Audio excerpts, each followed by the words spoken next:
Chapter 3. Other Saintly Dragon Slayers. As dragon slaying is a common allegory to express the triumph of the Christian hero over evil, quite a number of those commemorated in the calendar of saints are credited with having overcome some dragon or other monstrous enemy of the Christian religion.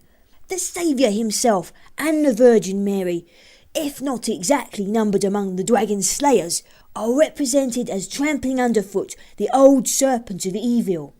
St. John the Evangelist is credited with charming a winged dragon from the poisoned chalice given him to drink. Even the Puritan writer John Bunyan avails himself of the same figure when he makes Christian encounter and prevail against Apollyan.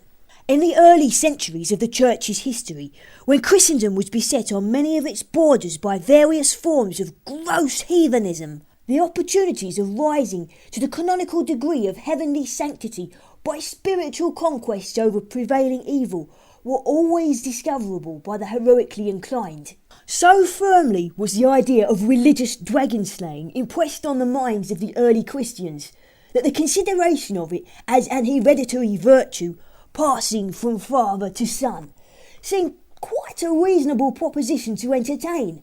So, we have a Sicilian legend to the effect that this country was once ravaged by a monster called Pongo, which from time to time came up out of the sea, devoured hundreds of the inhabitants, and left the region desolate.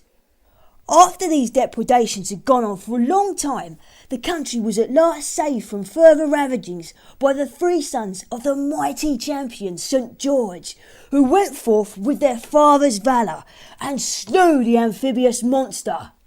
These saintly champions of old are peculiar to no Christian country, though ancient France seems to have been somewhat prolific of them.